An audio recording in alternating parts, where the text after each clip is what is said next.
Uri full umu time full time hustler. hustler, which is crazy. Jesus.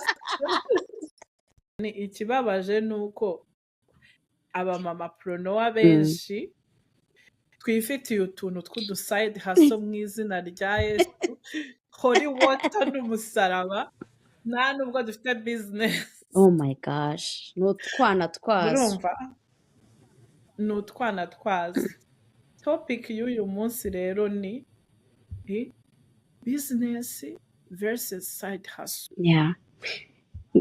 Nitumara kubabwira ibya side hustle, turashaka ko mu izina rya Yesu side hustle zanyu zikura zikaba zikabasha business. gutunga umuryango. Ready? Set. Go. Hello. Hello. Karibu kumu. Mamapreneur. Cheers. Mu kikoni, mu modoka, mu kazi k'abandi cyangwa kawe, even on vacation. Right? Mhm. Wiyegereza agakawa kanyu, tuzi dukonje, kaji, icyo ufite cyose muze twiganirire. Mumeze mutariko. Nikaze mu kiganiro cy'uyu munsi. Cheers to today's achievement. Cheers. What are you celebrating today? I'm celebrating ko this week ibintu nari mfite byose muri week ishize nabirangije. Last weekend was crazy for me, but I'm celebrating ko umva I did it. Period. I'm celebrating 2 days as a miracle morning. Whoa. Waking up at 5. Uh-huh. Uyu munsi nanakoreye abana breakfast in the morning, pancakes. Babyutse basanga utuntu duteretse ku meza. That's so unusual on school days. Wow. Umva. Yes. Good job. Congrats. That's the goal. Ariko ejo nari mpfuye mbere yo kujya kuryama. Like waking up at 5, uka working out utari usanzwe ubimenyereye. Ntugire nap during the day. Oh my goodness, nari naniwe nimugoroba. Teye ubwoba. Noneho uyu munsi nakoze siporo umunsi wa kabiri, nkoze squat numva ameze hasi. Ndavuga ni twa tuntu dukoreshaga ejo twakoze. Ariko it's a good awesome. thing. It's a good That's thing. Good thing. Iyo utagiye gutonekara, njye I feel proud. Iyo ntangiye gutonekara mpita numva nyine ko umuti wakoze. Amazing. Clarisse rero ubwo uba urifashe udukubitira igisasu kuri TikTok. Gaho. Gute se? Umva waradukomye. Muramu wanjye hari ibintu byamubayeho aravuga ati that's a wake up call. That video witari wake up call. Check this out. Check it out. Abadamu bo muri diaspora ndagira ngo uyu munsi mbaganirize. Ushize nababwiye ngo mugende mwigurira akantu kubera yuko mukora akazi katoroshye. Kurera kujya kuri shift ibintu byose nta mukozi, like it's different from home. So uyu munsi ariko mfite akabazo noneho. Chaka ko dufatanya gusubiza. Umuntu je rancarende nzarambaza ngo uri stay home mom. Si stay home moms karibuze hano mwigire hino tuganire. Uri stay home mom warabicuzinze. Uravuga uti umugabo ni ugiye kujya ku kazi, umugore insigaye mu rugo ngiye kurera abana kuko murabivugana nyine abari mu Rwanda ntabwo bari babashe kubyumva, ariko umuntu uri muri diaspora aza kubyumva. When we say stay home mom, ntabwo bivuze ko umuntu aba ari umunebwe, ntabwo bivuze ko umuntu you just there uri gukora akazi. Here is my question.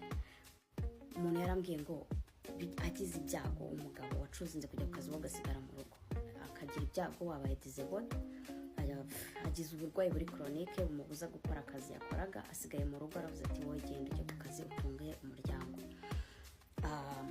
Cyangwa se nyine the worst case scenario, biragusaba ko umugabo ari buguma mu rugo, nta bushobozi gifite bwo guproviding, watunga uwo muryango. Twakora iki? Turi gukora iki? Turi kumenya aho isi igeze ku buryo ibintu byibirinduye wamenye iyo ujya, noneho the worst urugo rwanze urusohotsemo, washobora kwibeshaho. Ese ko hari igihe bijya bibaho umuntu akakwimana child support, can you do it? Cyangwa byaba ari anyway, mumbwire muri comment dukora iki nk'abagore, what can we do? Twasubiza iki? Abanzi muranzi nta mutima mubi, abatanzi namwe nishimiye kumenyana namwe. Yeah, let's talk about it. Guys, like nkuko mubibonye, umuntu yambajije ikibazo, nanjye numva nakibaza abandi bantu kugira ngo numve uburyo tugisubiza. Buri wese afite igisubizo cye, urumva.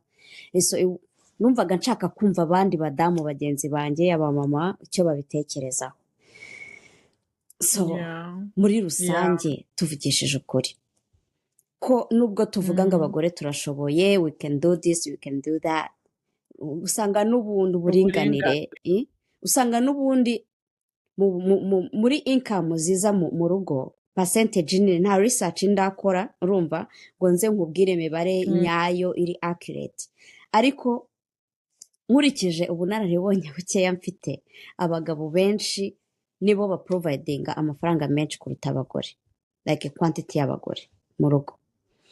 Noneho nkibaza nk'umugore byibirenduye, ni wowe noneho ugiye gutekinga care y'umuryango, byagenda bite?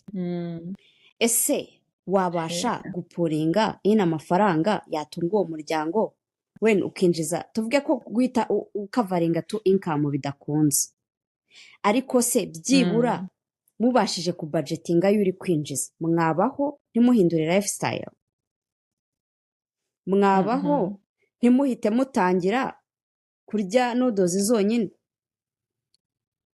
mwabaho ku buryo umwana utari bumugurire fruits, kujya gushaka imyenda muri Goodwill. Byagenda gute? Bufite mortgage wabasha kuyishyura? Kuko njye mfite ubuhamya bw'uko nabonye igihe umugore byanze cyangwa atari gukora, umugabo akipinga akabikora, mortgage akayishyura, abana bakiga, fruits zikaboneka, vegetables zikaboneka, urumva. Wenda nimugire luxury ngo muhite mujya muri vacation mu birwa nkuko mwabikoraga, ariko the basic needs zabonetse. Twebwe nk'abagore twakora iki kugira ngo natwe du providing nkuko abagabo ba providing? The worst case scenario, ararwaye indwara iri chronique ibasaba kwivuza buri munsi, ukeneye gusiga abana mu rugo, ukajya ku kazi, ukagaruka ukabareba, ugakora devoir, kuko nta nayo na devoir ntari ubashe kuyibakoresha, uri kwishyura iyo assurance cyangwa se urimo kumuvuza ku mufuka. Abanyamerika kunari abatindi, iyo wibeshye ugaclaiminga insurance yari yose igiciro gita kizamuka. Okay. Rero njyewe narabirebye ku mutima wanjye, ikintu cya mbere nashatse gusubiza Clarisse kuko yataginze n'umumama Prono. Mu gushaka kumusubiza rero nk'umumama Prono, navuze ni ikibabaje nuko abamama Prono benshi twifitiye utuntu tw'uduside hustle mu izina rya Yesu, holy water n'umusaraba, nta nubwo dufite business. Oh my gosh, n'utwana twazo. Urumva? N'utwana twazo. Topic y'uyu munsi rero ni business versus side hustle. Yeah. Nitumara kubabwira ibya side hustle, turashaka ko mu izina rya Yesu side hustle zanyu zikura zikabasha gutunga umuryango. Zikabasha gutunga umuryango. Yaba ibi bintu bibi twahereyeho byahapeninze cyangwa se bitahapeninze, ukabasha ko cyangwa bitahapeninze muka upgrading a lifestyle.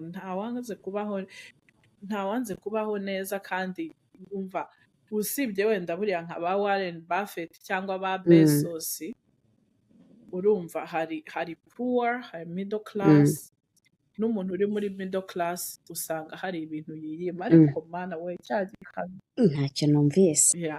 Kuko nyine nta muntu wanga kubaho neza. Nimba nyine uri uri middle class ushobora guhita ujya muri high class kuko middle class nayo hari ibyo baba bifuza baba badafite either kwa upgrading inzu either vacation either umwana wari waramuteganyirije aga college koroshye umuteganyirije Bera college kwishyura loan y'inzu cyangwa mortgage ibyo byose ni ibintu niyo wa leveling up ugahembwa amafaranga menshi ushobora providing for your house. Ikindi ikintu nashatse gusubiza Clarisse muri iriya video ni ibintu bitatu. Icya mbere ni uko so rero reka tubanze ubundi figuring out side hustle ni iki, business ni iki. Side hustle si ubwo wowe ntabwo uba uri kubyumva ni hustle nyine, hustle ni hustle urumva mu izina rya Yesu umva buri uko uzajya uvuga ijambo hasi nzajya mvuga in Jesus name toka shitani. Side hustle ni business urumva ishobora kukoherereza akantu ako bita agaside nyine urumva akantu nk'ubu ngubu urakora muri weekend bakubwiye ko hari ikirori gihari urashaka kuzakijyamo uri gutekereza ahantu ukura $200 yo kujya gutwika uhise wicara mu modoka ugiye gukora Uber urayapura inzu urayazanye ntukora Uber regularly ntabwo uri umuprofessional muri Uber ngo ukuremo amafaranga yakwishyurira mortgage. Iyo ni side hustle.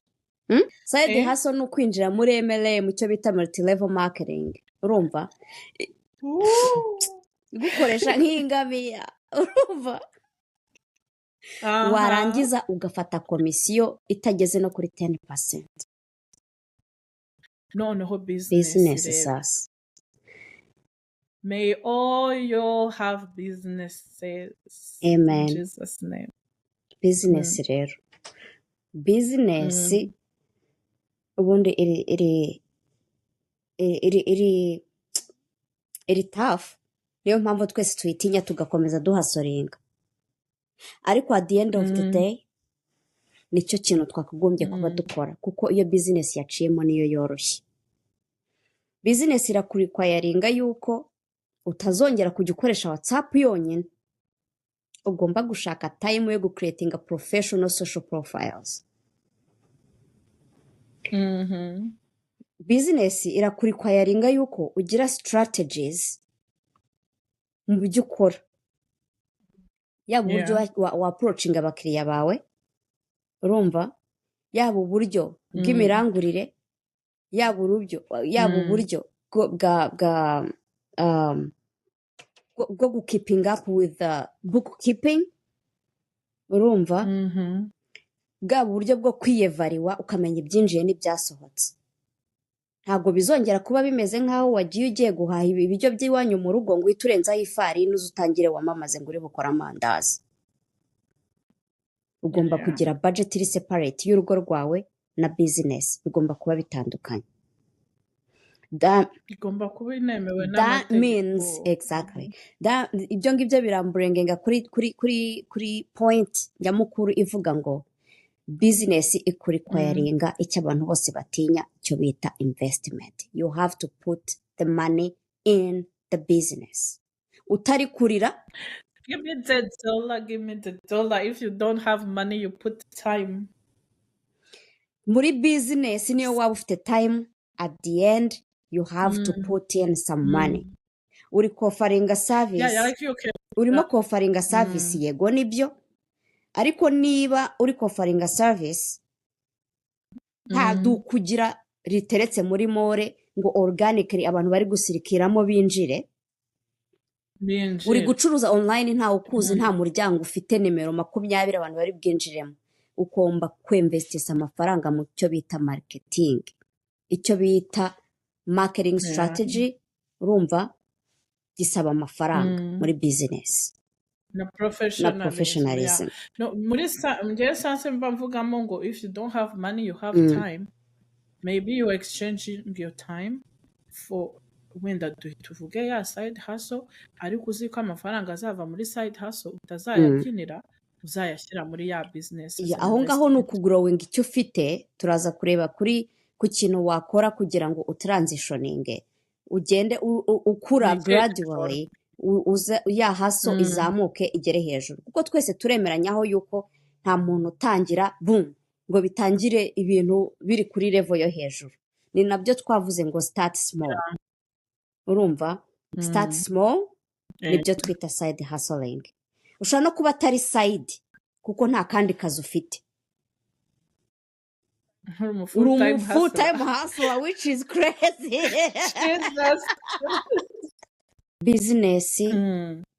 business igusaba imbaraga ziruta izo side hustle igusaba, ariko iyo ubirebye neza hari igihe birangira uguye mu mutego wo gutanga time irenze iyo waba ukoresha managinga business nya business, kubera umwanya uta muri izo hustle, ukaba wakora hustle 3 icyarimwe, zose nta kintu zikumariye, nta usibye kugutwara brain n'umwanya, ugahora ufite stress, nta kintu zinjiza muri rusange ku buryo utakombininga hustle 3 zose umaze gukora umwaka wose ngo ugende ujye kugurira abana imyenda ya winter kubera ko weather yahindutse. So ibyo bintu niba nta kintu bikumariye byihorere. Ariko niba iyo hustle niba iyo hustle yawe ubona ifite akazoza, ubona ari business, ari ikintu ubitekerezeho, wicare uyiha agaciro, hanyuma twese twigire hamwe uburyo twayihindura ive kuguhasoringa, hanyuma izahinduke business. Ufate time yawe uinvestingemo, nibigusaba amafaranga utinyuke ufate amafaranga uyashyiremo, kuko kuinvestisa ntabwo biteye ubwoba, biri a little bit scary ugitangira, but do you know what is most scarier? Regret. Jesus. Kuvuga ngo iyo mbimenya, iyo mba narayitekinze care before, iyo nza kuba narakoze kino before. Regret mu buzima nta kintu kumarira abantu mu regrettinga. Always ask yourself, what is the lesson? Like, what did I learn from this? Iki kintu nakoze nka messing up. What is the lesson? Kugira ngo utazakora ya formula ya insanity, repeating the same thing over and over, expecting a different outcome. You can't change the past. Ntushobora guhindura the past, niyo wa regrettinga ntiwasubira inyuma. So learn and move on. Twavuze ngo keep moving, learn. Iryo somo nimba umaze kubikora inshuro 5, nushaka kubyandike ku gapapuro hari ubishyira ahantu. Urumva? Learn and move on. Don't regret. Regret zizakwicaza aho ngaho, ubyuke wiciraho, urare wiciraho, icyumweru, ukwezi, umwaka ushira. That's it. Tugarutse muri bya bindi twahereyeho rero, icyo dukeneye nk'abamama, dukeneye business providinga nk'abamama preneur, providinga zizana income mu rugo, apana ibintu biturara tudasinziriye, tukainvestingamo time abana bakatubura, ukainvestingamo time umugabo akakubura, ugahora uri busy, ugahora uvuga ngo urakora ariko nta kinjiye. Ibyo bintu ni bituma uzapfa vuba kubera umunaniro, stress, blood pressure, isukari gahora yazamutse, ariko nta na reward, nta na revenue. Mureke turuhire ukuri. Sibyo? You have to work smart. Niyo waba uri working hard, kubera ko hard work is important. Tureke ku sugarcoatinga, gentle parenting, you know. Hard work but smart, you know. Imvune yawe ibe ifite ikintu kizima, uri kuvunikira ikintu kizima, kizagira imbuto, ukagera naho ugeza ukaruhuka. Coming into this. Like Mimi said, regrettinga nta kintu bimaze, gusa ibyo twita ko biteye ubwoba ntabwo biteye ubwoba, kuko iyo umaze kugeramo ukabimenyera, it's easy. Bimera nko kujya ku kazi bwa mbere ufite ubwoba bagwa training, ngo ukabusigaye bikora bisanzwe. So with business the same thing, it's time, it's experience. So ubutaha tuzabivugaho neza ku bantu bifuza gutangira business mu buryo buri business, apana guhustlinga, ni kibisaba mu buryo buri professional, niki bisaba ushaka gutangira LLC ushaka gutangira business nya business next time sibyo Mimi Yes, tuzabivugaho. Mimi watubwira gute twabigenza kuko abagore benshi twifitiye uduhaso watugiriye ihe nama ni gute izi haso zacu twazihindura business. Okay. Yeah, so icyambere nyine ugomba gukora analyse. Icyo uri gukora kano kanya ukabanza ukacyanalyzinga ukavuga ati okay, eske ni iyi side hustle nyine yo kugurisha lashes n'amandazi n'amasambusa cyangwa ifite future. Ibintu byose bigenze neza bigakora neza. How big can this get? Urumva? You know, n'amasambusa, let's be realistic. Urugero naguha ni bari abahinde, you know, bafite amasambusa muri Costco. What? They do? Yeah. They have frozen sambusa muri Costco. Wow. So how big icyo kintu uri gukora? How big can it be? Icyo nicyo kibazo cya mbere ushobora kwibaza. Nimba ikintu uri gukora kidashobora kwa scaling ngo kibe big, kive kuri side hustle, kibe business, even a company, don't waste your time. Nimba bidashobora kugrowinga, ni iki kindi bimeze kimwe ushobora gukora? You know? Then ikindi ugomba kwibaza, profit your business, your side hustle yawe kuzanira, even a business, your profit kuzanira ishobora imeze gute? Umuntu wa mbere nakoreye muri restaurant yarambwiye ngo ukuntu apricinga ibiryo muri restaurant akuba na 3 amafaranga yashoye. Kuvuga ngo hari amafaranga yo kugura ibikoresho, hari amafaranga yo kwishyura expenses, rent, abakozi n'ibiki, then ikindi cya 3 kikaba ari profit yewe. Ushobora gukoresha uwo mubare ikintu urangura ishakoshi urangura ku madolari 15, is it a good quality ku buryo wayigurisha 50, 60? You know, otherwise uzakenera kugurisha so much, you know. Then icyo kintu nyine maybe uri kugikora nka haso nyine nk'uko ngo turi kuvuga ngo amasambusa cyangwa amandazi. What is the upscaling plan? Mu myaka 5, mu myaka 10 uzaba ukiri guponda amandazi mu rugo, cyangwa uzaba uri business owner ufite abakozi bayaponda bakagemura n'amamodoka n'ibiki uranguza. Urumva? If that's the case, nubwo aka kanya ari side hustle, ufite a plan iri clear y'ukuntu uzagrowinga, then keep up. Ariko nimba profit is ntibibitse ahantu hamwe, nibigira gute ukayibyinira, ejo ukongera ugafata amafaranga yo guhaha ukagura iyo farini n'amagi n'amata. Question yourself. Okay. Igikurikiyeho, now you look at your house budget. Budget yo mu rugo. Kuko ikibazo Clarisse yabajije tugomba kukigarukaho. Umuntu wawe aramutse agize ikibazo, umuntu wawe muramutse mutandukanye, harimo kugira ubumuga, harimo kwitaba Imana cyangwa gutandukana, washobora guprovidinga for the house. How much is your household budget? On top of that, household budget yawe ufite ikavaringa your present self, kuko ntuzakora for the rest of your life, uzagera aho ngaho unanirwe ujye muri retirement and so on. Providing your present self, ikana saving for your future self, kuko na your future self is also included abana bawe.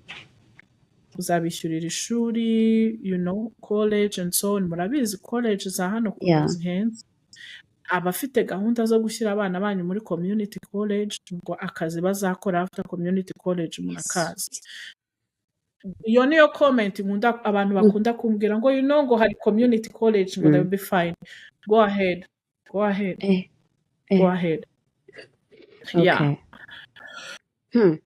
Umaze kureba iyo mibare, umaze kureba iyo mibare ukavuga ati amafaranga urugo rwacu rukeneye for our present self and future self ni ayangaya. Noneho urareba kuri ya business yawe uvuga ati iyi business ishobora kuyaprovidinga. Ni gute ishobora kuyaprovidinga? Nimba profit yanjye ari amadolari 20 dukeneye ibihumbi 8, 9 ku kwezi. kuri hasi. How many handbags ngomba kugurisha ku kwezi to make that much? Urumva? Eske nimba ngura amashakoshi ku mugenzi wanjye nshobora kuyagura mu Bushinwa directly? What investment does it require me kugira ngo ndangure maybe bigger quantity? Noneho profit yiyongere ariko abantu ntabongeje igiciro. Cyangwa do I have to kugurisha kongera igiciro? Do I have to add more products? Kuko nimba ukeneye ibihumbi 8 winjiza profit ya 20, you need to sell 400. How are you going to sell 400 handbags kuri WhatsApp? Oh my God. Ntabwo bikunda. How many times buri kwezi abantu contact zawe zizaba zigura amashakoshi? No. Okay. Turagusubiza. Yes. So iyo umaze rero gutransitioninga cyangwa at least guplaninga gukora plan y'ukuntu business yawe izakura. Okay. I think now you are ready for the next step. Okay. So Mimi adusobanuriye uburyo twa transitioninga, aduhaye n'icyo bita why wagenderaho ituma ugomba guhita upscaling ukava kuri side hustle ukagera kuri business. Hari utuntu tubiri numva nshaka kuba nakongeraho. Mu gihe ukiri muri transition yo upscaling, mu gihe ukiri mu nzira yo kugira ngo business yawe yihindure iya providing igatunga umuryango, ubu none turi kuvugana. Mimi yavuze ngo ucekinge budget itunga umuryango mu kwezi. Ubu none hangiye ikintu nakubwira nakwisabira for the rainy days, for emergency, mbere yuko bya bintu bihappening. Ufata ayo mafaranga yabatunga ku kwezi ubu utangiye ubu ya savinga, usavingire byibura amezi 6 for the rainy days. Mu gihe iyo transition biramutse bibayeho ukaba utaruri ready, byibura waba ufite akantu kagufasha mu gihe ukirimo muri sheki zone. Icya kabiri, waba ufite side hustle, waba ukora akazi gasanzwe, waba ufite big business, nta muntu ubaho atagira health insurance. Turabyignoringa tukabishyira kuri last thing, kuri to do list nicyo cyanyuma. Sometimes ugasanga ntago bihaye agaciro, ariko kubaho nta health insurance ni ikibazo. Iyo ugize indwara ikomeye na za emergency fund wa savings nta kintu uzakumarira, wayamarira mu kwivuza. Icyumba cy'ibitaro ni 5,000 abantu mutaragera mu bitaro ku munsi. 5,000. Ikindi wahamagaye 911 si 700 cyane nangahe? Umva simbizi ahantu nahamagaye 911 nabaga mu bakire, barambwiye ngo nubu umukobwa wagiye abizi igiceri. Yesu wanjye karabaye yamize igiceri freaking out. Umva ako kana abana my God. Ntabwo ubwo narinzi ko bakibikora n'abinaha barakimira. Abo mu Rwanda bo bashyira ibintu mu mazuru cyangwa aho nashyizemo njyewe shangizwa na mama Colombe n'igikwasi. Uwabikoze mu rugo bamujyanye kwa muganga. Shangiye nakoraga amatega menshi, noneho nashyize umutwe mu ntebe, za ntebe si foldinga zifitemo utubaho gutya, wanga kuvamo barayitema ndimo. Njyewe ntago wowe uri murumuna wanjye ngo ndakumvisha murumuna wanjye umwe niwe wakoze ibintu byose. Nashyize intagaraso ryo mu mazuru najya kugakuramo kakazamuka ndabyiba izuru rigera nka hano noneho nkubwire the worst nakoze ya danje nicariye akajerekani ka peteroli sha ndanywa I was not expecting that.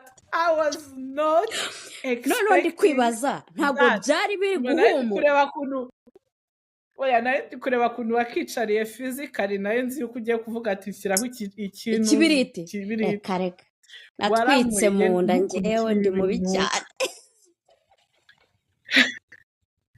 nta gakombe nafashe narafunduye nkajya nsuka mu gafuniko ndabanza ndanywa niba narabanje kunywa havuga ati ibintu ko bibishya arikora wenda niba naratekereje ninongera wenda birabyari I don't know like I was dumb wese wagiye hayi narahwereye kwa kundi ugira muzunga isereri numva peteroli mu gihanga bansutse amata amata na peteroli mu gifu ntago ndi kubitekereza ibyo bintu reka tuzabihamagare mama wanjye tubimubaze ntago nzi neza ukuntu yabyitwayemo anyway I was that crazy ariko mama Clarisse ni mama Clarisse mama Colombe niko bamwita ariko ubu ni mama Clarisse sibyo mama Colombe narananiranye mama Clarisse yazadusura nzamuhamagara rero umva ni MVP wa kino kiganiro nimba ataranabizi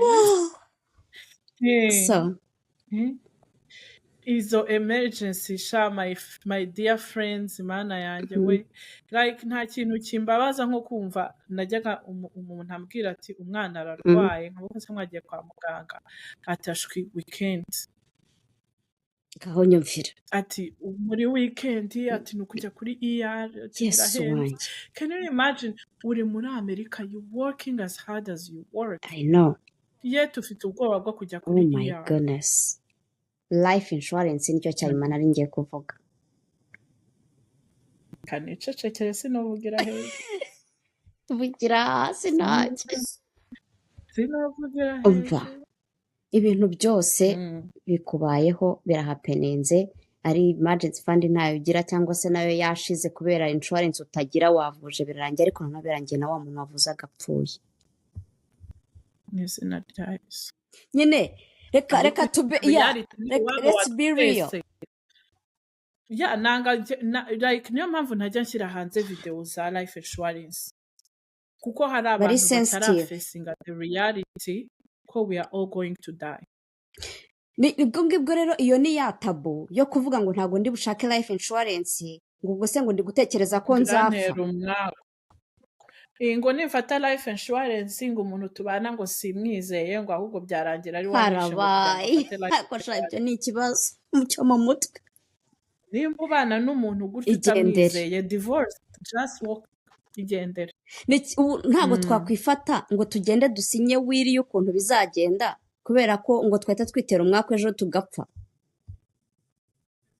tumeze nka Autriche urayizi ngo iyo denjije ihita ishyira umutwe mu mucanga like if I don't see it it's not there ubwo igisimba kikaza kikayirya yose umutwe ugasigara mu mucanga what do you prefer ari ukwiteganyiriza ukaba uvuga uti ibi bintu bibibe cyangwa ntibibe God forbid no kubyihorera byamara kuba ugafreakinga uti uri gushaka umuntu ugufasha gukora link ya GoFundMe kuko you don't even have strength yo gukora niyo GoFundMe uba uri muri trauma na emotions utabasha gukontorora muri ako kanya n'isoni ryo gukora GoFundMe zisucceeding ariko nizingahe 10%. Kera GoFundMe zarasucceedingaga kuko zabaga atari nyinshi urumva twebwe nk'abanyarwanda twagiye kumenya GoFundMe ekaza ari GoFundMe imwe mu mwaka twese tugahita tuza twiruka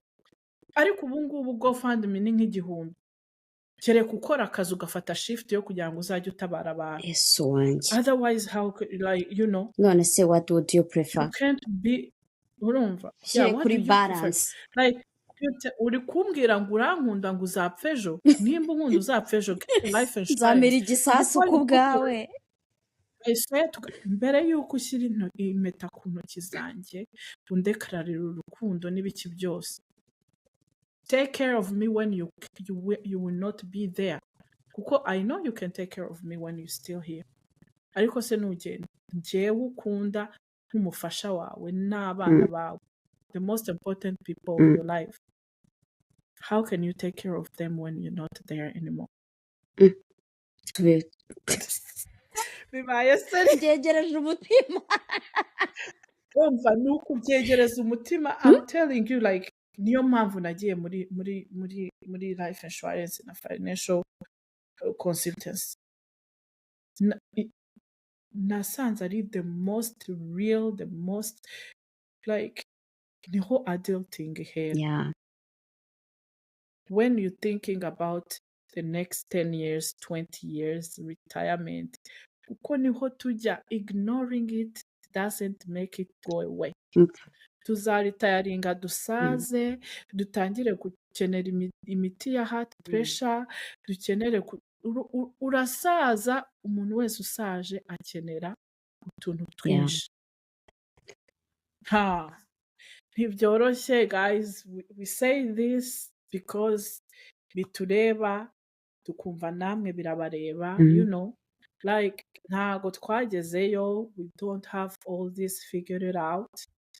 Izo wake up call natwe ziri kutubaho kano kanya, you know, we are in it together.